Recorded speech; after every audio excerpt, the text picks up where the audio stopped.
హరి ఓం. గురుబ్రహ్మ గురుర్విష్ణు గురుర్దేవో మహేశ్వరః గురుస్సాక్షాత్ పరం బ్రహ్మ తస్మై శ్రీ గురవే నమః. జ్ఞానానందమయం దేవం నిర్మలస్ఫటికాకృతిం ఆధారం సర్వవిద్యానాం హయగ్రీవముపాస్మహే హయగ్రీవముపాస్మహే.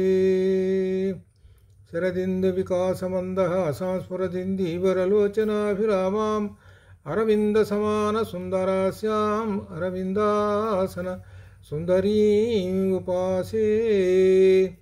శారదా శారదాంభోజవదనా వదనాంబుజే సర్వదా సర్వదా అస్మాకం సన్నిధిం క్రియాతు.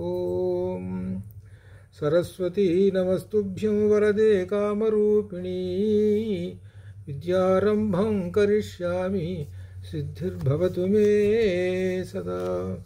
యా కుందేందు తుషారహారధవళా యా శుభ్రవస్త్రావృతా యా వీణావరదండమండితకరా యా శ్వేతపద్మాసనా యా బ్రహ్మాచ్యుతశంకరప్రభృతిభిర్దేవైः సదా పూజితా సా మాం పాతు సరస్వతీ భగవతి నిశ్శేషజాడ్యాపః నిశ్శేషజాడ్యాపః. విమలపటీ కమలకుటీ పుస్తకరుద్రాక్షశస్తహస్తపుటీ కామాక్షి పష్మలాక్షి కలిత విపంచి విభాసి వైరించి. శుక్లాం బ్రహ్మ విచారసార పరమాం ఆద్యాం జగద్వ్యాపినీ వీణా పుస్తకధారిణీ అభయదాం జాడ్యాన్ధకారాపహాం. హస్తే స్ఫాటికమాలికాం విదధతి పద్మాసనే సంస్థితాం వందే తాం పరమేశ్వరీం బుద్ధిప్రదాం శారదాం. శారదా శారదాంభోజవదనా వదనాంబుజే సర్వదా సర్వదా అస్మాకం సన్నిధిం క్రియాతు. శృతిస్మృతిపురాణానామాలయం కరుణాలయం నమామి భగవత్పాదం శంకరం లోకశంకరం. ఓం శ్రీతాపరమేశ్వర్యే నమః. శరన్నవరాత్రులు 9 రాత్రులు. 9 రాత్రుల్లో అమ్మవారికి 9 అవతారాలు వేసి 10వ రోజున రాజరాజేశ్వరి అవతారం వేస్తాం. 9 అవతారాలు ఒక విశేషం అంతా కూడా ఒక్క మాటలో మనకు లలిత రహస్యసహస్రనామంలో వచ్చినాయి. వీటి యొక్క లక్ష్యం ఏమిటి, 9 అవతారముల యొక్క లక్ష్యం ఏమిటి అని అర్థం లలిత రహస్యసహస్రనామాల్లో ఉన్నది. ఏమిటంటే పురుషార్థప్రదాయిని అమ్మవారది. ఈ 9 అవతారాలు వేసి 10వ అవతారం రాజరాజేశ్వరి అవతారాన్ని మనం దర్శించుకుంటాము. ఆ రాజరాజేశ్వరి అవతారం దర్శించినప్పుడు పూర్ణ ఫలము సిద్ధిస్తుంది. ఆ అమ్మవారు రాజరాజేశ్వరి అవతారంలో పూర్ణ అనేటువంటి నామంతో ఉంటుంది. అనగా పూర్ణ అనేటువంటిది భగవత్ స్వరూపమైన నామం.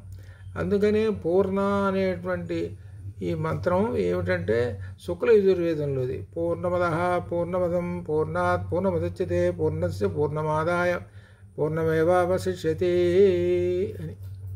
పూర్ణ అమ్మవారు సంపూర్ణమైనటువంటి రూపమైనటువంటిది. అనగా ఈ జగత్తంతా సంపూర్ణంగా నిండినటువంటిది. అనగా సర్వం కల్విదం బ్రహ్మ అనేటువంటి ఈ వేదవాక్కునికి అమ్మవారు ఆ వేదవాక్కునకు సరిపోనట్లుగా అన్ని చోట్ల సర్వం వ్యాప్తమై ఉంటుంది. ఆ సర్వం వ్యాప్తమైనటువంటి అమ్మవారే విష్ణు స్వరూపం. ఆ విష్ణు స్వరూపమే అమ్మవారు వైష్ణవి అనేటువంటి రూపంలో ఉంటుంది. ఆ అమ్మవారు వైష్ణవి రూపంలో ఉండేటువంటి అమ్మవారు సకలమైనటువంటి ఈ ప్రాణులందరినీ కూడా పోషించాలి కదా. పోషించాలంటే అందరికీ భోజనం పెట్టాలి కదా. కాబట్టి అమ్మవారు అన్నపూర్ణ అవతారంలో వచ్చింది.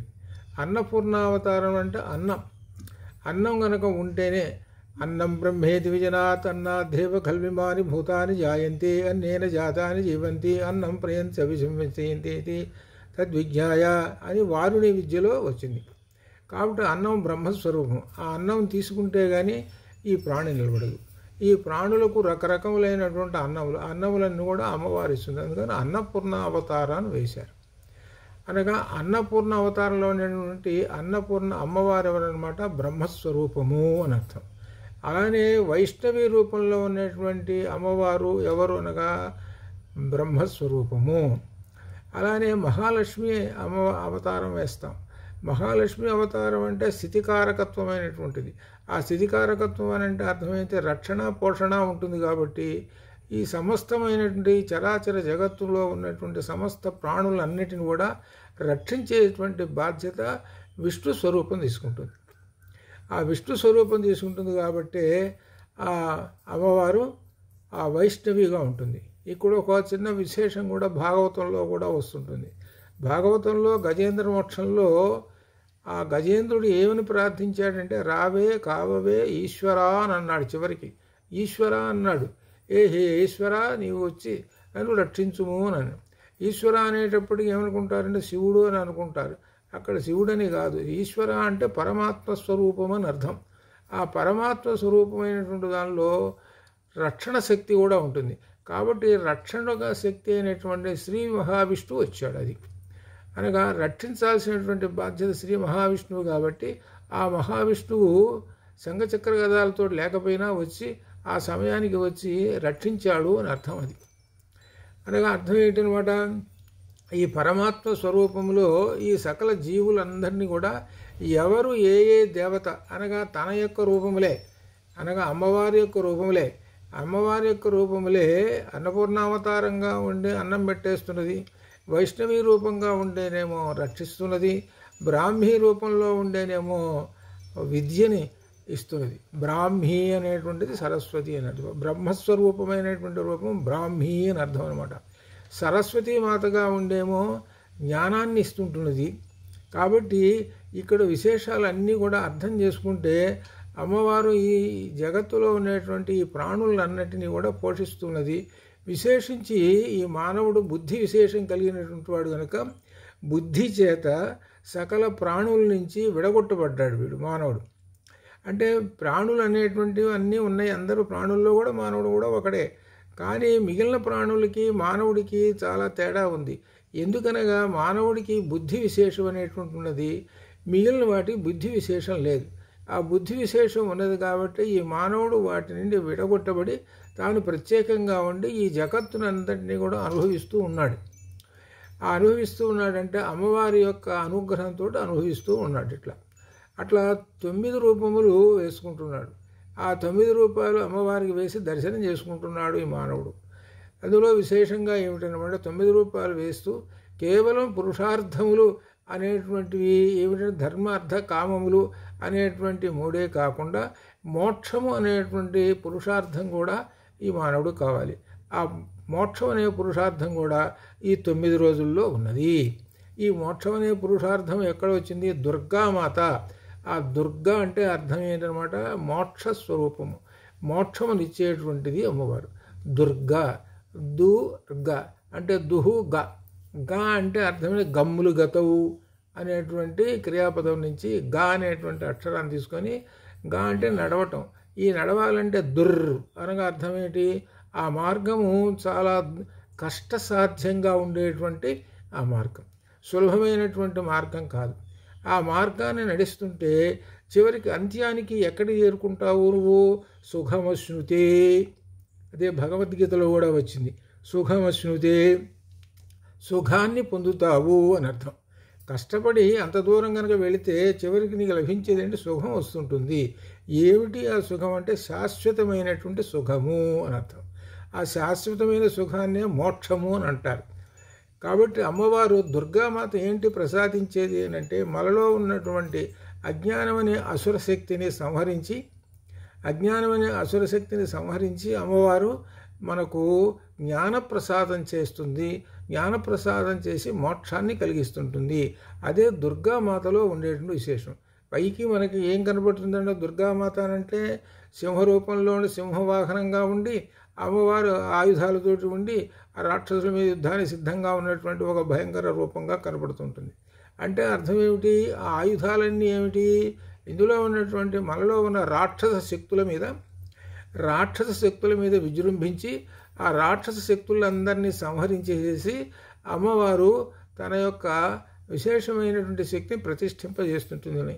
అది ఇందులో ఉన్నటువంటి ఒక విశేషమైనటువంటి. కాబట్టి ఈ విధంగా ఈ రూపములను, అమ్మవారి యొక్క రూపములను స్థూల రూపములు అంటారు. అమ్మవారి యొక్క స్థూల రూపములు ఇవన్నీ, ఈ 9 స్థూల రూపములు. ఈ స్థూల రూపముల్ని ఆరాధించటం, ఈ ఆరాధించటం అనేటువంటిది ఏమిటి అనమాట, దానికి పూజాధికములు చేయటం, ఆ ప్రసాదాలు, ఇటువంటివన్నీ కూడా ఉన్నటువంటిది. ఈ 9 రూపములు ఒక విశేషం. ఈ 9 రూపములు అయిపోయిన 10వ రూపం రాజరాజేశ్వరి అవతారం. ఈ 9 రూపములు అన్నీ కూడా విశేషించి ఉంటుంటాయి అన్నమాట. ఇవన్నీ కూడా మానవుడి యొక్క అభివృద్ధిని చెందుతూ చెప్పేటువంటిది. అభివృద్ధిలో చివరికి ఏంటి, మోక్షాన్ని పొందేటువంటిది. అందుకనే దుర్గావతారం చివరిలో వస్తుంటుంది, ఈ మోక్షాన్ని పొందేటువంటిది. ఈ మోక్షం అనేటువంటిది పురుషార్థములు, ధర్మ అర్థ కామ మోక్ష అనేటువంటి 4 పురుషార్థములు. ఈ 4 పురుషార్థములు అమ్మవారు ప్రసాదిస్తుంది. అందువలన మనకు లలితలో కూడా పురుషార్థప్రదాయిని అనే నామం ఒకటి వచ్చింది. పురుషార్థప్రదాయిని 291వ నామం. పురుషార్థములు ఇచ్చేటు కనుక ఈ 9 రోజులు చేసినటువంటి ఫలితం ఏమిటి, లక్ష్యం అంటే అమ్మవారు పురుషార్థములు ఇస్తుంది. ధర్మము, అర్థము, కామము, మోక్షము. అర్థము, కామము. అర్థము అంటే సంపదలు, కామం అంటే దాన్ని అనుభవించటం. సంపదలను కూడా ఇచ్చేది అమ్మవారే ఇస్తుంటుంది. ఆ ఇచ్చినటువంటి ఆ సంపదలని ధర్మబద్ధంగా అనుభవించటం కూడా అమ్మవారే ఇస్తుంటుంది. కాబట్టి అమ్మవారిని ఎవరైతే శరణు కోరి అమ్మవారిని ఆరాధిస్తారో వాళ్ళందరినీ కూడా అమ్మవారు వాళ్ళని అనుగ్రహిస్తుంటుంది. ఈ 9 రోజులు ఎవరైతే చేస్తారో వాళ్ళకి ఒక విశేషం కూడా కలుగుతుంటుంది, తప్పనిసరిగా కలుగుతుంటుంది. ఏమిటంటే వాళ్ళకి 9 రోజులు చేసినందువలన ఏదో ఒక విశేషం లాభం, శుభమైనటువంటి ఒక కార్యం, శుభమైనటువంటి ఒక మాట, శుభమైనటువంటివి ఇవి తప్పనిసరిగా 9 రోజులు అయిపోయిన తర్వాత తప్పనిసరిగా ఈ ఆశ్వీజ మాసంలో తప్పనిసరిగా అమ్మవారు అనుగ్రహిస్తుంది. ఇందులో సందేహం లేదు. ఎవరైతే ఈ 9 రోజులు చేస్తారో అమ్మవారి యొక్క స్థూల రూపములను ఆరాధిస్తూ అట్లా ఈ విధంగా అనమాట చేస్తున్నటువంటి వాళ్ళకి శుభమైనటువంటి కార్యము, శుభమైనటువంటి వాక్కును తప్పనిసరిగా వింటారు. ఎంత విశేషమైనటువంటి అనమాట. ఇది అమ్మవారు ప్రసాదించేటువంటి గొప్ప విశేషమైనటువంటిది. అయితే ఇందులో అమ్మవారిని శరణు పొందటం అనేటువంటి ఒక మాట ఉన్నది. శరణు అనేటువంటిది, శరణు పొందటం అనేటువంటి దానికి ఒక మాట. శరణు అనేటువంటి మాట చాలా తేలికగా ఉంటుంది. ఏముంది శరణం అనేటువంటి మాట అంటే నేను శరణు శరణు, నీకు శరణు శరణు అని అంటే మాట సరిపోతుందా? కానీ అది కాదు. శరణు యొక్క అర్థం వేరు. ఏమిటంటే అర్థము, నీ 11 ఇంద్రియములను అమ్మవారి పాదపద్మముల యందు ఉంచాలి. 11 ఏకాదశి ఇంద్రియములు పాదపద్మముల యందు ఉంచాలి అమ్మవారు. అనగా అర్థం ఏమిటి, నీకున్నటువంటి ఇంద్రియాలు నీవు చెప్పినట్టుగా, నీవు అనుకుని చెప్పినట్టుగా చేయటం అట్లా ఉండవు. ఈ ఇంద్రియములు అమ్మవారి యొక్క ఆజ్ఞలో ఉంటాయి. అమ్మవారి యొక్క ఆజ్ఞలో ఉంటే అమ్మవారు చెప్పినట్లుగానే ఈ జీవుడు, ఈ మనిషి నడుస్తూ ఉంటుంటాడు. ఇది అంత తేలికైనటువంటిది కాదు. ఇది శరణం అనేటువంటిది. ఈ శరణ్ అనేటువంటి దానికి ఇంకొక మాట భక్తి అనేటువంటిది ఇంకొక పేరు. అంత తేలికగా ఇంద్రియాలను అమ్మవారికి అప్పచెప్పరు. ఎందుకనంటే ఇంద్రియాలు అమ్మవారికి అప్పచెబితే నీ ఇష్టం వచ్చినట్టు నడవటానికి వీల్లేదు, నీ ఇష్టం వచ్చినట్టు నడవటానికి వీల్లేదు, నీ ఇష్టం వచ్చినట్టుగా అనుభవించడానికి వీల్లేదు, ఏమీ లేదు. ఇవన్నీ ఏమిటనమాట, అమ్మవారు చెప్పినట్టే నడవాలి. ఇందులో చాలా గొప్పమైనటువంటి విశేషం ఉన్నది. అలా నడిస్తే అప్పుడు ఈ శరీరం అనేటువంటి రథము అమ్మవారి దగ్గరికి వెళుతుంది. కాబట్టి అమ్మవారికి అప్పచెప్పేసేయడం అనమాట. అందుకని అమ్మవారికి కనుక ఇచ్చేసేస్తే ఈ ఇంద్రియములను, అనగా ఈ శరీరాన్ని ఇచ్చేసేస్తే అమ్మవారి యొక్క అనుగ్రహం తప్పనిసరిగా లభిస్తుంది. అందువలన ఈ శరణు అనేటువంటిది, ఈ శరణు అనేటువంటిది ఒక విశేషం ఏమిటంటే, మన గ్రంథాల్లో రామాయణం అంతా కూడా శరణు, మొత్తం శరణు మీదనే ఆధారపడి ఉంటుంది రామాయణం అంతా. అలానే భారతంలో కూడా అంతా కూడా శరణమే. చూడండి, భారతంలో కొన్ని ఘట్టాలు, ఎన్ని ఘట్టాల దగ్గర చూడండి శరణు అనేటువంటిది. భగవద్గీత శరణు పొందితేనే, అర్జునుడు శరణు పొందితేనే భగవద్గీత బయటకు వచ్చింది. అట్లా ఈ విధంగా సందర్భాలు ఉన్నాయి భారతంలో కూడా. ఇకపోతే భాగవతంలో చెప్పేది ఏమి లేదు, అంతా శరణే. అనగా శరణు పొందటం అనగా ఆ భక్తిపూర్వకంగా ఆ పరమాత్మను సేవించటం. అందుకనే కలవు భక్తి అనే, కలియుగంలో భక్తి అనేటువంటిది చాలా ప్రధానమైనటువంటిది. కాబట్టి ఆ శరణు పొందటం, ఆ శరణు పొందటానికి ఏ విధంగా శరణు పొందాలి ఏమిటనటానికి ఒక ఉదాహరణగా మనకు ఆశ్వీజ మాసంలో ఈ 9 రోజులు, ఆశ్వీజ మాసంలోనే ఎందుకు రావాలి అనేటువంటిది ఒకటి. మనకు 12 మాసాలు ఉన్నాయి కదా, 12 మాసాల్లో చెప్పుకోవచ్చు కదా ఇంకా ఎక్కడైనా సరే, కానీ అట్లా కాదు. ఆశ్వీజ మాసం ఒక విశేషానికి చెందినటువంటిది. మిగిలిన మాసాలకి వాటికి దీనికి చాలా తేడా. ఏమిటంటే ఆశ్వీజ మాసంలో ప్రకృతి అంతా కూడా నిర్మలంగా ఉంటుంది, అది ప్రధానమైనటువంటిది. ప్రకృతి అంతా కూడా అనగా ఈ వర్షములు లేకుండా ఉంటాయి. ఆకాశము తెల్లని మబ్బులతోటి ఉంటుంది. ఒకసారి ఆకాశం వైపు చూస్తే ఏం కనబడుతాయంటే నల్ల మబ్బులు కనబడవు. ఆ నల్ల మబ్బులు వర్షాకాలంలో ఉండి వర్షాన్ని ఇస్తూ ఉంటాయి. ఇప్పుడు నల్ల మబ్బులు లేవు, తెల్లగా అక్కడక్కడ దూది పింజల్లాగా అక్కడ ఒక ముక్క అక్కడ ముక్క కనబడుతుంటుంది. అంటే అర్థం ఏమిటంటే ఆకాశంలో ఉన్నటువంటి ఆ తెల్లగా ఉన్నటువంటి మెరిసిపోతున్నది పరమాత్మ స్వరూపంగా మెరిసిపోతున్న ఆ మేఘాన్ని చూసి, ఆ మేఘం ఎవరు? సాక్షాత్ పరమాత్మ స్వరూపం, పర్జన్యము. ఆ మేఘము ఏం చేసింది అంటే మనకు ఎంతటి ఉపయోగం చేసింది. దానిలో నిస్వార్థంగా నీళ్లను తీసుకొని వచ్చి ఆ నీళ్లను మనకు ఇచ్చింది. అనగా జలం లేకపోతే మానవుడు బతకడం. జలం అనేటువంటిది ప్రాణం. కాబట్టి ఆ జలాన్ని వర్షించేసి సమస్తమైనటువంటి ప్రాణుల్ని రక్షించేటువంటిది ఆ శక్తి ఎవరు? పరమాత్మ యొక్క శక్తి. ఆ పరమాత్మ యొక్క శక్తి అయినటువంటి మేఘం ఎక్కడున్నది? పైన ఆకాశంలో ఉన్నది. ఆకాశంలో చూస్తున్నప్పుడు ఈ పరమాత్మ కనపడుతుంటాడు. కాబట్టి ఇట్లా ఈ విధంగా ఒక భావన అన్నమాట. ఇట్లా ఇక రెండవ భావన ఏమిటి అంటే ఈ ఆశ్వేజ మాసంలో అప్పటిదాకా వర్షాకాలంలో ఉన్నటువంటి వాళ్ళందరూ కూడా ఎక్కడికక్కడ ఆగిపోతారు. పూర్వకాలంలో ప్రయాణాలు వర్షాకాలం వచ్చేటప్పటికీ మానేస్తారు, ఎక్కడ వాళ్ళు అక్కడే ఉంటారు. వర్షాకాలం వస్తున్నది అనేటప్పటికి ప్రయాణాలు చేయరు. ఎందుకనగా వర్షాలలో వచ్చేటువంటి వాగులు, వంతలు, వరదలు ఈ విధంగా వస్తాయి. కాబట్టి ఇవన్నీ ప్రయాణం చేయకుండా ఎక్కడ వాళ్ళు అక్కడ ఆగిపోతారు. ఇక ఇప్పుడు ఎక్కడ వాళ్ళు అక్కడ మరలా తన యొక్క ప్రయాణాలు సాగించడానికి వెళుతూ ఉంటుంటారు. ఆకాశంలో రాత్రిపూట ఆ నక్షత్రాలను చూసి ఆ దిక్కులు పట్టి కూడా ఆ మార్గాలకి రాత్రిపూట కూడా వెళుతుంటారు. ఇట్లా ఈ విధంగా ఆశ్వేజ మాసం నుంచి ఈ శరదృతువు అంటారు. ఆశ్వీజ కార్తీకములు రెండు శరదృతువు అని అర్థం. ఈ శరత్కాలం అనేటువంటిది మహా పవిత్ర కాలం అయినటువంటి కాలము. ఈ శరత్కాలంలో విశేషం ఏంటంటే ముందుగా అమ్మవారిని పూజ చేయించండి, ఏది ఆశ్వీజ మాసం అంతా. తర్వాత అయ్యవారు కార్తీక మాసంలో, అమ్మవారు అయ్యవారు. అందుకనే తల్లి తండ్రి అని అన్నారు. అట్లా అనమాట. ముందు తల్లి, తర్వాత తండ్రి. మాతృదేవో దేవోభవ, పితృదేవోభవ అన్నారు. అందువలన అమ్మవారిని పూజించగలనే అయ్యవారు. అట్లనే సౌందర్యలహరి పారాయణ చేశారు. చేయగానే ఆ తర్వాత శివానందలహరి చేయాలి. అంతేగాని సౌందర్యలహరి నాకు ఒక్కటి దాని సరిపోతుంది అని అంటే అయ్యవారిని వదిలేసినట్టు ఉంటుంది. అప్పుడు అమ్మవారికి తెలుస్తుంది నీ యొక్క భక్తి ఎంతవరకు ఉంటుందో. అందుకనే సౌందర్యలహరిలో చెప్పింది ఏమిటి? శివశక్త్యాయుక్తో అని చెప్పారు. శివ శక్తి, శివ అంటేనేమో శివానందలహరి, శక్తి అంటేనే సౌందర్యలహరి. ఈ రెండు కలిస్తేనే అక్కడ పరబ్రహ్మస్వరూపం అది. అందువల్ల రెండు పారాయణ చేయాలి, రెండింటినీ అర్థం చేసుకోవాలి అన్నమాట. అది అక్కడ విశేషమైనది.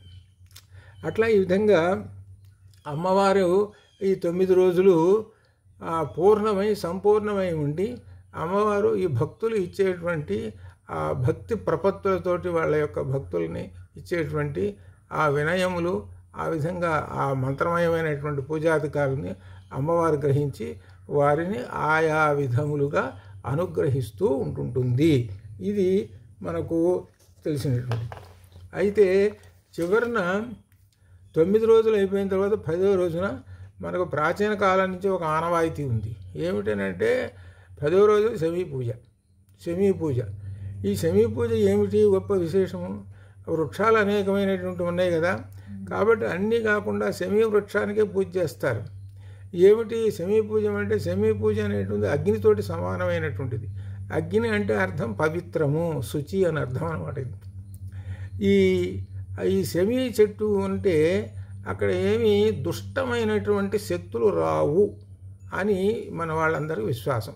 శమీ చెట్టు, ఆ శమీ చెట్టు అక్కడక్కడ కొన్ని చోట్ల భూములు పొలాలలో ఉంటుంది సెమీ చెట్టు. ఆ సెమీ చెట్టు ఉన్నంతసేపు వాళ్ళకి అంతటి నమ్మకం రైతులకి ఈ భూమి మీద ఎటువంటి, ఈ పొలానికి ఎటువంటి ఈ చెడు సంబంధించినట్టు ఆశించవు అనేటువంటి నమ్మకం అలానే అక్కడక్కడ ఉంటుంటాయి, మనం చూస్తూ ఉంటుంటాం ఆ సెమీ చెట్టు.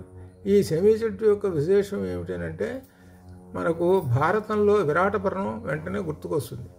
ఆ విరాటపర్వంలో పాండవులు తమ యొక్క ఆయుధాలను శమీ వృక్షం మీద పెట్టేసేసి వెళ్ళారు. శమీ వృక్షం మీద పెట్టి వెళ్ళి నమస్కారం చేసి మరలా మేము తిరిగి వచ్చేదాకా ఈ ఆయుధాలు రక్షించమని అట్లా చెప్పారు. ఇది మన కథలో తెలిసినటువంటిది ఒక విశేషం. ఇక్కడ ఒక విశేషం ఏమిటంటే ఆ విరాటపురం దగ్గర తెలుసుకోవాల్సినటువంటిది ఏమిటంటే భారతంలో పాండవులు 12 సంవత్సరములు అరణ్యవాసం అనుభవించారు. 12 సంవత్సరములు అరణ్యవాసం అనుభవించినటువంటిదంతా ఒక ఎత్తు, అజ్ఞాతవాసం అంతా 1 సంవత్సరం అనుభవించేది ఒక ఎత్తు. చూసుకోండి, 12 సంవత్సరాలకి 1 సంవత్సరం ఎంత ఉందో. ఈ 1 సంవత్సరం ఎంత కష్టపడాలి, చాలా గొప్పగా చాలా కష్టపడి వారిని ఎలా రక్షించింది, ఎవరు రక్షించారంటే సాక్షాత్తు అమ్మవారు దుర్గాదేవి రక్షించింది. అందువల్లనే పాండవులు అరణ్యవాసాన్ని నుంచి వచ్చేసి అజ్ఞాతానికి వెళ్ళేటప్పుడు దుర్గాదేవిని ప్రార్థించి మరి వెళ్ళారు. ఆ దుర్గాదేవి రక్షించింది. అనగా అర్థం ఏమిటి, శరణు ఎవరైతే పొందారో, శరణు పొందితే అమ్మవారిని, అమ్మవారు ఆ దుర్గాస్వరూపంలో ఉండి వాళ్ళని రక్షిస్తుంది. అనగా ఎవరైనా ఎక్కడికైనా వెళుతుంటుంటే వాళ్ళని ఎటువంటి ప్రమాదాలు లేకుండా రక్షిస్తుంది. ఒకవేళ ఏమైనా ప్రమాదం వచ్చినా కానీ, ఎవరు ఎట్లయినా ఎవరికి ప్రమాదాలు ఎవరికి ఉన్నా కానీ జరిగినా ఈ భక్తుడు ఉన్నాడే అమ్మవారి భక్తుడు, ఇతనికి మాత్రం ప్రమాదం జరగదు. ఇదో గొప్ప విశేషమైనటువంటి సందర్భాలు. మహానుభావులు వాళ్ళ యొక్క అనుభవాల్లో చెప్పిన సందర్భాలు కూడా ఉన్నాయి. అందువలన అమ్మవారిని శరణు పొందినటువంటి వాళ్ళు ఎవరు, అమ్మవారంటే లలితా పరమేశ్వరను, లేక పరబ్రహ్మ మహిషి అను, లేకపోతే ఎట్లా ఏవైనా సరే అన్ని పేర్లు, ఆ అమ్మవారే వివిధ రూపములలో రక్షిస్తూ ఉంటుంటుంది. రక్షణగా వచ్చేటప్పటికి అమ్మవారు దుర్గాదేవిగాను వైష్ణవిగా గాను ఇలా రక్షణ చేస్తూ వస్తూ ఉంటుంటుంది అని అర్థం అన్నమాట. అది కాబట్టి అమ్మవారిని ఆశ్రయించినటువంటి వాళ్ళు, శరణు పొందినటువంటి వాళ్ళని అమ్మవారు వదిలిపెట్టదు. అమ్మవారిని ఒక్కసారి భక్తిపూర్వకంగా నమస్కారం చేసి అమ్మవారికి ఆ నివేదనగా చేస్తే అమ్మవారు ఎల్లప్పుడూ వాడి చుట్టూనే ఉంటుంటుంది. అనగా వాటి వెంట ఎక్కడికైతే వెళుతున్నాడో అక్కడల్లా అమ్మవారు ఉంటుంది. కాబట్టి అతడికి ఎటువంటి ప్రమాదం కానీ ఎటువంటి నష్టం కానీ కష్టం కానీ ఉండదు.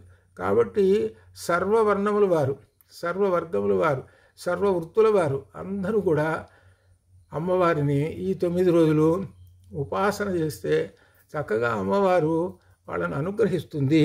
ఇది గొప్ప విశేషమైనటువంటిది. ఇక 9వ రోజు అయిపోయింది, 10వ రోజుకి వచ్చేసాం. 10వ రోజు వచ్చేసరికి శమీ వృక్షాన్ని ఆరాధిస్తాం. శమీ వృక్షాన్ని ఆరాధించడంలో మనకు మొట్టమొదటిగా ఈ పాండవుల కథలో విరాటపర్వం గుర్తుకొస్తుంటుంది. ఈ విరాటపర్వం ఎవరైతే వింటారో, విరాటపర్వం ఎవరైతే చదువుతారో, ఎవరైతే శ్రవణం చేస్తారో వాళ్ళకి తప్పనిసరిగా అమ్మవారి యొక్క అనుగ్రహం ఉంటుంది. ఇందులో సందేహం లేదు. ఇటువంటి కార్యక్రమాలు జరిగిన సందర్భాలు చాలా ఉన్నాయి. పెద్దవాళ్ళు చెబుతుంటే విన్నాం. ఏమిటంటే విశేషం, పాండవులను ఎలా రక్షించింది అమ్మవారు. పాండవులు శరణు కోరారు. శరణు కోరినటువంటి వాళ్ళని అమ్మవారు ఎలా రక్షించిందో చూసుకోండి. భీముడు తన యొక్క కోపం వచ్చినప్పుడు ఎలా రక్షించిందో చూసుకోండి.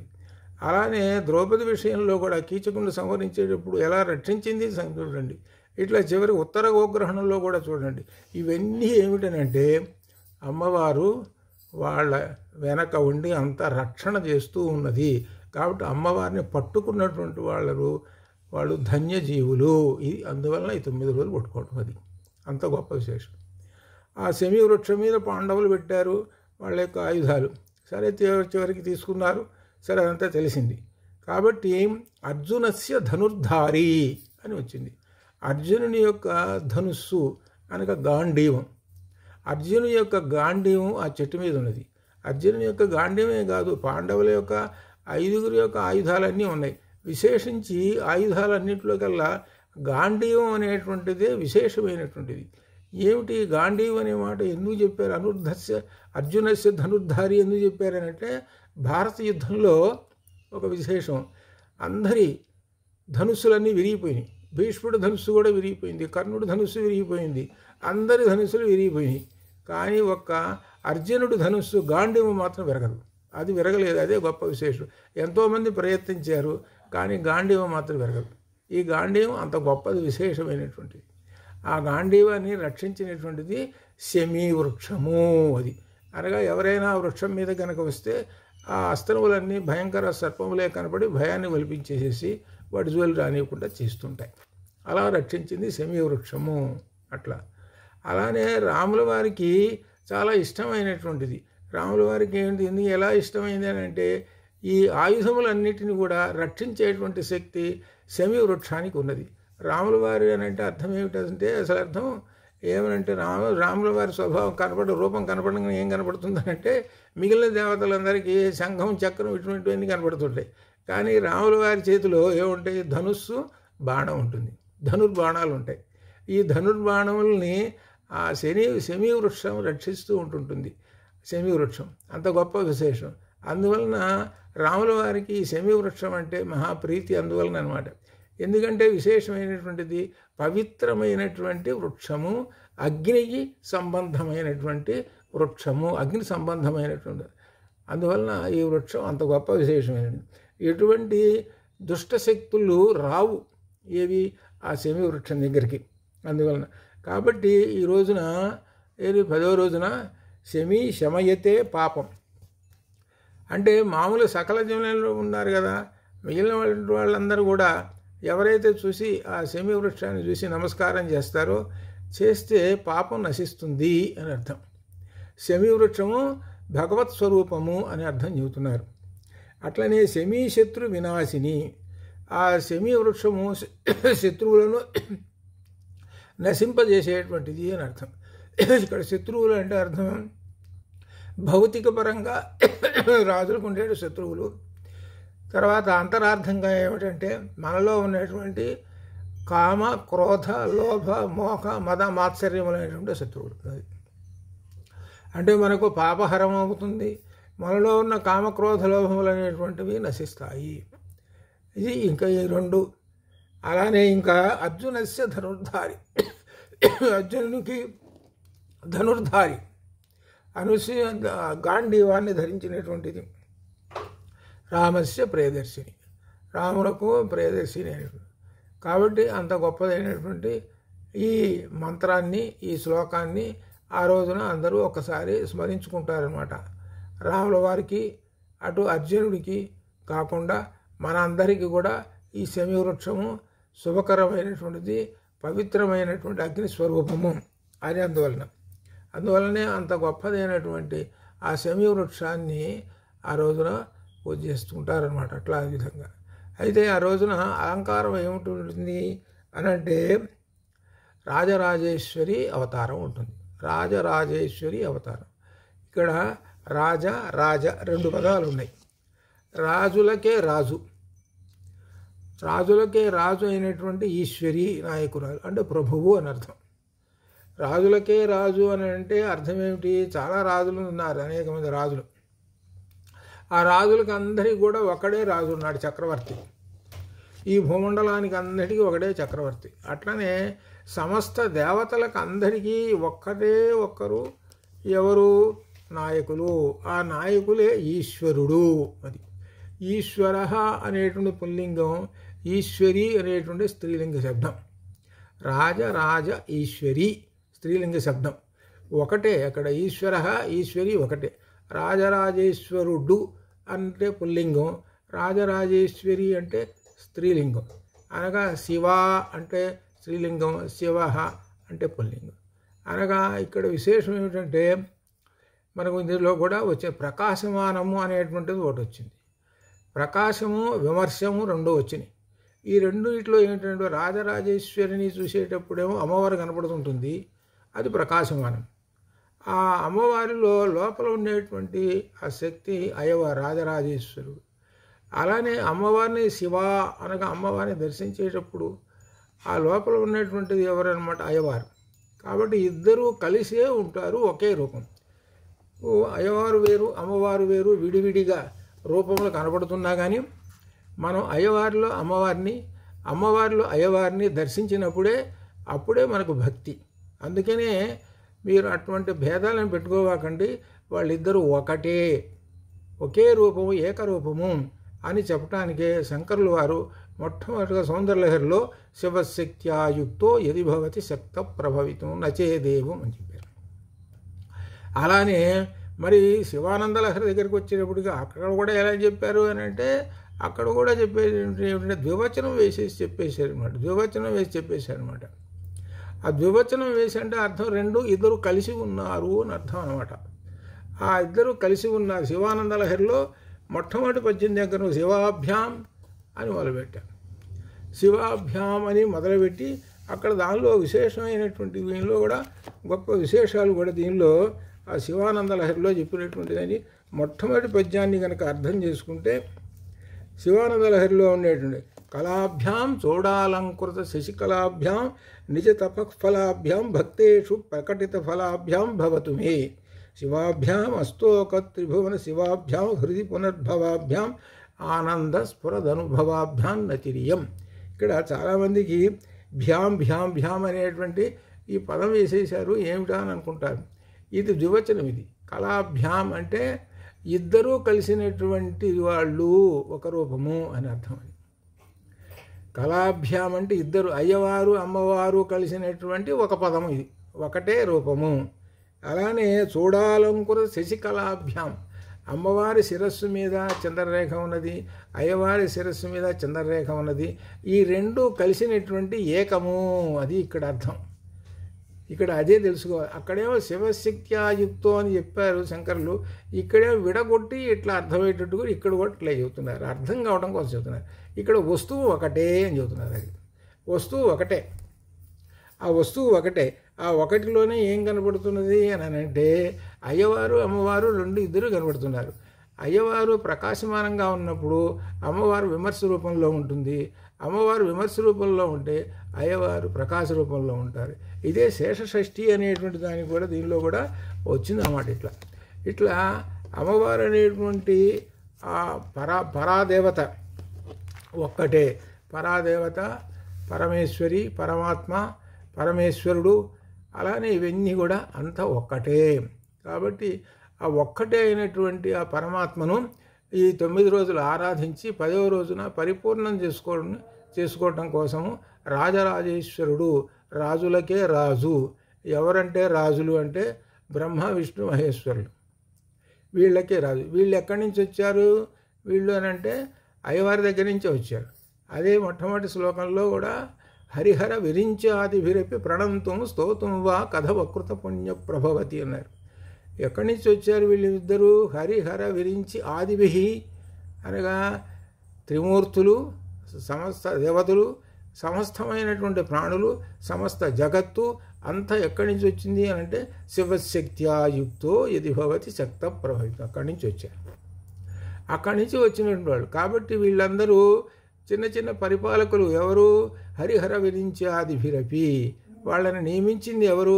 అమ్మవారే నియమించింది. కాబట్టి అసలు రాజు ఎవరు? అమ్మవారే అసలు రాజు. అందువలన అమ్మవారి పేరు ఇక్కడ అర్థం కావడం కోసం, అందరికీ అర్థం కావాలి, సమస్త దేవతలకు అందరికీ హరిహర విరించాదిభిరపి అనేటువంటి మొత్తం సమస్త దేవతలకు అందరికీ కూడా మహాచక్రవర్తి అయినటువంటి వాళ్ళు ఎవరు?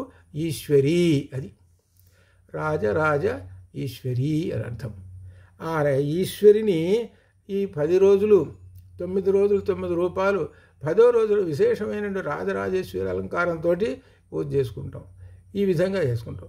అయితే ఇక్కడ ఒక విశేషం తెలుసుకోవాల్సింది ఒకటి ఉన్నది.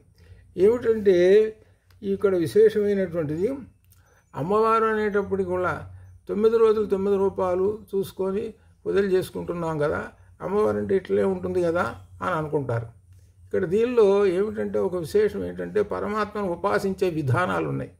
దానిలో ఏమిటంటే మొట్టమొదటి విధానం స్థూల రూపం, ఇది మొదటిది.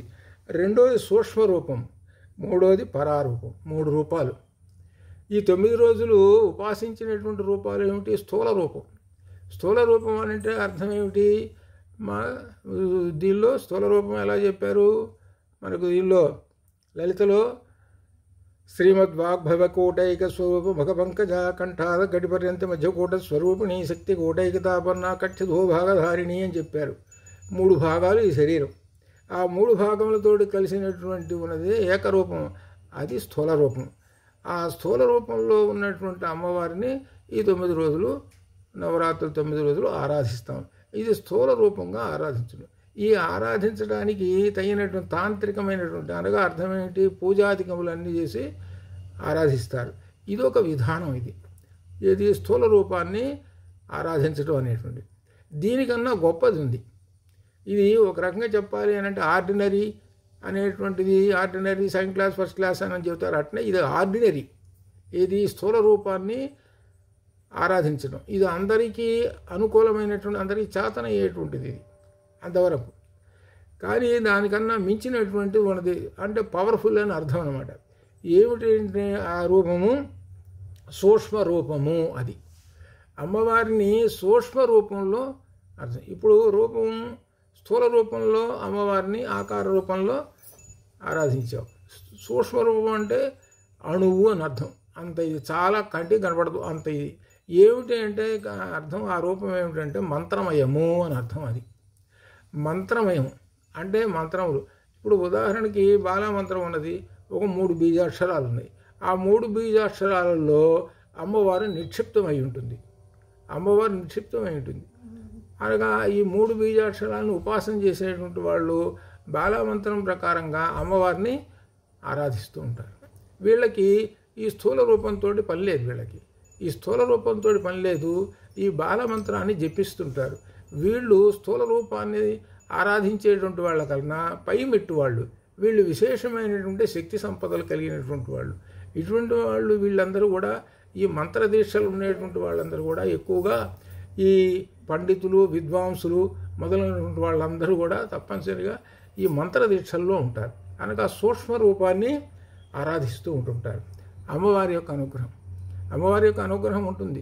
అయితే మొదట స్థూల రూపంలో ఉండేటువంటి వాళ్ళు ఇచ్చే అనుగ్రహానికన్నా సూక్ష్మ రూపంలో ఆరాధించేటువంటి వాళ్ళ అనుగ్రహం ఎక్కువగా ఉంటుంది.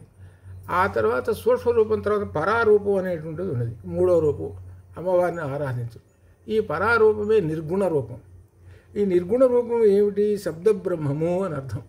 శబ్దబ్రహ్మం ఏమిటి? శబ్దబ్రహ్మం అంటే కేవలం ధ్వని. ధ్వని, ఆ ధ్వని ఏమిటి అని అంటే ప్రణవం, ఓంకారం. ఓంకారం అనేటువంటి ఆ ధ్వని ప్రణవంతో అమ్మవారిని ఆరాధించడం ఇది అన్నిటికన్నా పెద్దది.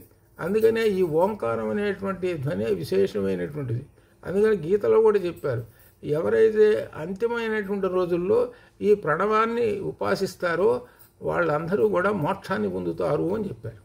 అంత గొప్పది ఇది.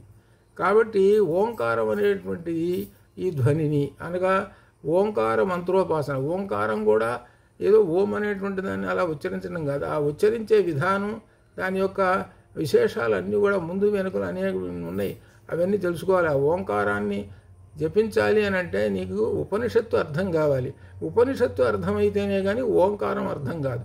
ఓంకారం అంటేనే బ్రహ్మము. ఆ బ్రహ్మము యొక్క వాచకమే ఓంకారము. బ్రహ్మవాచకం ఏమిటి అనమాట? ఓంకారము. ఇది అర్థం. ఓంకారం అంటే ఒక ధ్వని. అది ఆ ధ్వని నుంచే, ఓంకారం నుంచే సమస్త దేవతలందరూ వచ్చారు. సమస్తమైన వాంగ్మయం, వేదములు, వేదాంగములు మొదలైనటువంటి అన్నీ కూడా వచ్చేసినాయి. అంత విశేషం. ఇట్లా ఈ విధంగా అమ్మవారిని లేక పరమాత్మని ఉపాసించేటువంటి విధానం ఉన్నది. ఈ విధానంలో అందరికీ సుగమమైనటువంటి సులభమైనటువంటిది స్థూల రూపం. ఆ స్థూల రూపాన్ని ఉపాసించారు ఈ 9 రోజులు. ఉపాసించడం వలన అందరికీ అమ్మవారు వాళ్ళ ప్రవృత్తుల్ని బట్టి వాళ్ళకి అనుగ్రహం ఇస్తుంటుంది. కాబట్టి అమ్మవారిని భక్తిపూర్వకంగా ఎవరైతే ఆరాధిస్తారో వాళ్ళందరికీ కూడా కలుగుతుంటుంది. ఇది ఒక విశేషమైనటువంటిది. ఇట్లా ఈ విధంగా అనమాట ఈ 9 రోజులు అట్లా. అయితే ఇక విశేషం ఏమిటి? ఈ 9 రోజులని ఏమన్నా నవరాత్రులు అని మాట అన్నారు. నవరాత్రులు అంటే రాత్రి అనేటప్పటికి మనకు రాత్రి శబ్దము, రాత్రి అంటే చీకటి అనే దీనికి వెళ్ళిపోతుంది. కానీ రాత్రి అనేటువంటి శబ్దము ఋగ్వేదంలో ఒక దేవత పేరుగా వచ్చింది. ఆ దేవత పేరుగా వచ్చినటువంటి ఆ ఋగ్వేదంలో ఉండేటువంటి దేవతకి రాత్రి అనేటువంటి పేరు. ఆ దేవత రాత్రి అనేటువంటి దేవత అజ్ఞానం అనే చీకటి మీద విజృంభించేటువంటిది.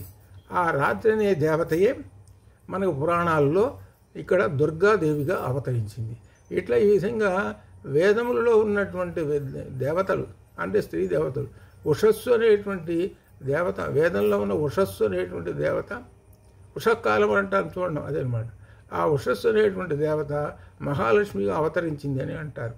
అలానే సరస్వతి అనేటువంటి దేవత, వేదంలో ఉన్న సరస్వతి అనే దేవత లలితామాతగా అవతరించిందని మన వాళ్ళు అంటారు. ఈ విధంగా అనమాట. అట్లా డెరైవేట్ అయినవి ఇట్లా క్రమంగా ఈ పురాణాలలో అని మన వాళ్ళ యొక్క విశ్వాసం అట్లా అనమాట. కాబట్టి వీటన్నిటికీ మూలమైంది ఏమిటి? మనం ఇన్ని అమ్మవారి యొక్క రూపములు ఇవన్నీ చేసుకుంటున్నాము, ఆరాధించుకుంటున్నాము, ఇవన్నీ తెలుసుకున్నాం కదా. అమ్మవారిని ఏమన్నాము? పరమేశ్వరి అన్నాము, పరమాత్మ అన్నాము, ఒకటే ఈ స్త్రీలింగ శబ్దంలో అన్నాం. కాబట్టి ఆ పరమాత్మ అనేటువంటి వారిని తెలుసుకోవాలంటే ఏం చెప్పారనమాట? వేదంలో ఏకం సత్ అని చెప్పారు. ఏకం సత్ విప్రాగ్ బహుధా వదంతి అని చెప్పుకుంటూ ఒక్కడే బ్రహ్మము, ఆ బ్రహ్మమే వివిధ రూపములలో కనపడుతున్నాడు అని మనకు వేదంలో చెప్పారు. ఆ విషయము పురాణాలులో విపులంగా వివిధ రూపముల్లో అమ్మవారి యొక్క లేక అమ్మవారి యొక్క రూపాలతో ఉండి వివిధ కథలతోటి ఉన్నట్టుంటుంది అనమాట. అంత విశేషంగా అనమాట. అట్లా ఉండదు అనమాట. ఈ పరమాత్మ యొక్క విశేషం అనగా పరమేశ్వరి యొక్క విశేషమైనటువంటిది. కాబట్టి ఆ పరమేశ్వరిని శరణు వేడినటువంటి వాళ్ళందరికీ కూడా అమ్మవారు అనుగ్రహిస్తుంది అని అర్థం అనమాట. అనమాట దీనిలో అదే ఒక విశేషమైనది. దీనిలో ఇంకొక విశేషం ఏంటంటే మనకు రామాయణంలో కనుక చూసుకుంటే రామచంద్రమూర్తి లక్ష్మణుడు ఉన్నారు. ఆ రామచంద్రమూర్తి పరమాత్మ స్వరూపం, పక్కన ఉన్నటువంటి లక్ష్మణుడు ఎవరంటే జీవాత్మ అనమాట. ఈ జీవాత్మ అలా రాముడు వెంటబడ్డాడు అనగా పరమాత్మ వెంటబోతూ ఉన్నాడు. అనగా పరమాత్మ శరణు పొంది పరమాత్మ వెంటబోతూ ఉన్నాడు. ఆ వెంటబోతూ ఉన్నాడు. ఎన్ని సంవత్సరాలు? 14 సంవత్సరాలు అరణ్యవాసం చేస్తూ ఉన్నాడు. 14 సంవత్సరాలు అరణ్యవాసం చేశాడు. 14వ సంవత్సరంలో చివరిలో యుద్ధం వచ్చింది, రావణాసురుడితో యుద్ధం. ఆ యుద్ధం వచ్చినప్పుడు ఆ యుద్ధంలో మరి ఆ లక్ష్మణస్వామి అప్పుడు ఆయన ఆ పరమాత్మని చుట్టూ తిరుగుతున్నాడు కదా. చివరికి ఆ పరమాత్మని ఉపయోగించే పరమాత్మ పేరుతోటే బాణాన్ని వదులుతాడు. ఇక్కడ గొప్ప విశేషం. అనగా ఆ పరమాత్మ లక్ష్మణుణ్ణి జీవుణ్ణి అనుగ్రహించాడు అని అర్థం. కాబట్టి ఆ జీవుణ్ణి అనుగ్రహించాడంటే అర్థం ఏంటి? పరమాత్మను ఆశ్రయించితే అని అర్థం జరుగుతుంది. అందుకని అప్పుడు విశేషం ఏం జరిగింది అని అంటే ఇంద్రజిత్తు లక్ష్మణుడితోటి యుద్ధం జరుగుతున్నది. యుద్ధం జరుగుతుంటే ఇంద్రజిత్తుదే పై చేయిగా ఉంది. లక్ష్మణుడు చాలా ఇబ్బంది పడుతున్నాడు. లక్ష్మణుడు గాయాలైంది, ఆ శరీరం నుండి రక్తం కారుతున్నది. ఏం చేయాలి? అందుకని చివరికి ఒక్కసారి ఏం చేశాడనంటే బాణం ఎక్కువ పెట్టేసేసి ఐంద్రాస్త్రం ఎక్కువ పెట్టాడు లక్ష్మణస్వామి. అప్పటిదాకా అస్త్రాలు ఎక్కువ వేసి ఏమి చేసినా కానీ ఆ ఇంద్రజిత్తుని చంపడం కుదరలేదు. ఆ అస్త్రాన్ని ఎక్కువ పెట్టేసేసి ఆయన ఏం చెప్పాడంటే ధర్మాత్మ సత్యసంధస్య రామో దాశరథిర్యది పౌరుషేచ అప్రతిద్వంద్వేచ శరణం రావణింజహి. రాముడు దశరథుడు ఉన్నాడే, మన దాశరథి ఉన్నాడే, ఆయన ధర్మాత్ముడు సత్యసంధుడు అయినచో ఈ బాణము వెళ్ళి ఆ రావణాసురుని యొక్క కుమారుడైనటువంటి ఇంద్రజిత్తును వధించుగాక అని ఒక మాట అని ఆ బాణం వదిలేశాడు. దాంతో ఆ ఇంద్రజిత్తు తల తెగి అవతల పోయి పడ్డది, రావణాసురుడి దగ్గర పోయి పడ్డది. అప్పటిదాకా ఎంత ప్రయత్నం చేసినా కుదరలేదు. ఇది ఒక విశేషం. అంటే అర్థం ఏమిటి దీనిలో విశేషం? ఆ పరమాత్మను నమ్ముకున్నటువంటి వాళ్ళు, శరణు పొందినటువంటి వాళ్ళు, భక్తితో శరణు పొందినటువంటి వాళ్ళకి ఆ పరమాత్మ వాళ్ళని రక్షిస్తాడు అని అర్థం. అని అర్థం. అట్లనే పరమాత్మ పరమేశ్వరి ఒకటే ఇక్కడ అర్థం. ఇక్కడ ఏదో మనం ప్రత్యేకంగా ఇలా విశేషంగా అని అనుకుంటాం, కేవలం అమ్మవారు అని అనుకుంటాం. కాదు, అమ్మవారు అనేటువంటిది ఇప్పుడు మనకు ప్రకాశ రూపము. ఏది? ఆశ్వీజ మాసంలో ఇది ప్రకాశ రూపము. విమర్శ రూపము కార్తీక మాసంలో వచ్చేటప్పటికల్లా ప్రకాశ రూపము శివుడు అయ్యవారైతే అమ్మవారి లోపల విమర్శ రూపంలో ఉంటారు. ఇట్లా అన్నమాట ఇది. మనం కాబట్టి శివుడు అనేటప్పటికల్లా వెళ్ళి వెంటనే అందరూ ఏమనుకుంటారంటే వైష్ణవులు ఓహో ఈయన త్రిశూలం అవి ఇవి ఈ విధంగా అనుకుంటారు. కానీ శివుడు అంటే అది కాదు అసలు అర్థం. శివ అనేటి అర్థం మంగళకరుడు అని అర్థము, సుఖస్వరూపుడు అని అర్థం. మంగళాన్ని మనకు ప్రసాదించేటువంటి వాడు అని అర్థం. అది అక్కడ ఆ శబ్దానికి యొక్క అర్థం, అది శబ్దం యొక్క అర్థం. ఈ శబ్దముల యొక్క అర్థాలు తెలుసుకొని ఆయా దేవతల్ని చెప్పుకోవాలి. ఒక్కొక్క శబ్దం ఒక్కొక్క దేవతను తెలియజేస్తుంటుంది అనమాట. అట్లా అనమాట. కాబట్టి ఆ మంగళకరుడైనటువంటి ఆ శివుడు ఉన్నాడు కదా, ఇక్కడ కార్తీకంలో వచ్చేటువంటి కార్తీకంలో, ఆ కార్తీకంలో శివునిలో విమర్శ రూపంలో ఉండేటువంటి అమ్మవారు, ఇప్పుడు అమ్మవారు ప్రకాశ రూపంలో ఉన్నది, తర్వాత విమర్శ రూపంలోకి వెళ్ళి అనుగ్రహిస్తుంటుంది. కాబట్టి ఏమిటి, ఆ అమ్మవారు ఎల్లప్పుడూ అనుగ్రహిస్తూనే ఉంటుంటుంది, అలానే అయ్యవారు అనుగ్రహిస్తుంటారు. అందుకనే రెండు పట్టుకోండి. ఏమిటని సౌందర్యలహరి, శివానందలహరి. సౌందర్యలహరిలో శివశక్తి ఆయుక్తో ఎలా అయితే ఉన్నదో అలానే శివానందలహరిలో కూడా కళాభ్యాం చూడాలంకుర శశి కళాభ్యాం నిజ తపఫలాభ్యాం అక్కడ వివరంగా చెప్పారనమాట. ఆ భగవంతుణ్ణి, ఆ పరమాత్మని ఆ తపస్సు చేయడం అనేటువంటిది చెప్పారు. ఈ తపస్సు చేయడం అనేటువంటిది ప్రధానం ఏమిటంటే ఇంద్రియములు అర్థం. ఆ ఇంద్రియములు అనేటువంటి వాటిని ఆ అమ్మవారి పాదపద్మముల దగ్గర అట్టుపెట్టేసేయమన్నాడు. అందుకనే మనకు సౌందర్యలహరిలో చివరిలో చెప్పింది అనమాట, మజ్జీవ కరణచరణే షట్చరణతాం అని చెప్పారు. షట్చరణతాం, షట్చరణతాం అని అంటే షట్ 6, చరణతాం అంటే పాదాలు, 6 కాళ్ళు. 6 కాళ్ళు ఉన్నటువంటి తుమ్మెద ఏ విధంగా అయితే ఆ వివిధమైనటువంటి పుష్పములు వాలి ఆ మకరందాన్ని ఆస్వాదిస్తుంటుందో ఆ విధంగానే ఈ జీవుడు అనేటువంటి ఈ తుమ్మెద అమ్మవారి పాదపద్మముల దగ్గర వాలి ఆ అమ్మవారి పాదపద్మంలో ఉన్నటువంటి మకరందాన్ని అనగా జ్ఞాన మకరందాన్ని ఆస్వాదిస్తూ బ్రహ్మానందాన్ని పొందుము అని చివరికి చెప్పినటువంటిది శంకరులు చెప్పినటువంటి సౌందర్యలహరి. అది దానికోసము ఒక్కొక్క మెట్టు ఎక్కాలి కదా, ఆ మెట్లు ఎక్కటానికే ఇదిగో మనకు ఈ శరన్నవరాత్రులు అనేటువంటిది ఒక మెట్టు. అన్న అర్థం ఏమిటి, అమ్మవారిని అర్థం చేసుకొని అమ్మవారిని పూజించటం, అమ్మవారి యొక్క తత్వం తెలుసుకోవటం. అలా ఈ విధంగా కన్నా తెలుసుకుంటే ఒక మెట్టు ఎక్కినట్టు అని అర్థం.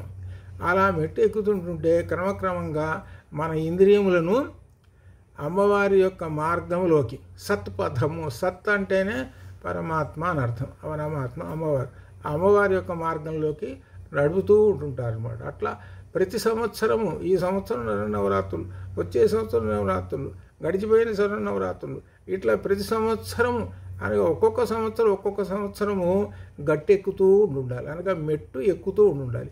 ఆ మెట్టు ఎక్కడం అనేటువంటి ఊర్ధ్వగతి అని అర్థం. అది ఊర్ధ్వగతికి పోవాలి అని అంటే శరన్నవరాత్రుల్లో అమ్మవారిని ఉపాసించాలి. అమ్మవారిని ఉపాసించినటువంటి వాళ్ళు ఎవరైతే ఉన్నారో వాళ్ళందరూ కూడా ఊర్ధ్వగతి అంటే ఉన్నతమైన మార్గంలో పయనిస్తూ ఉంటారు.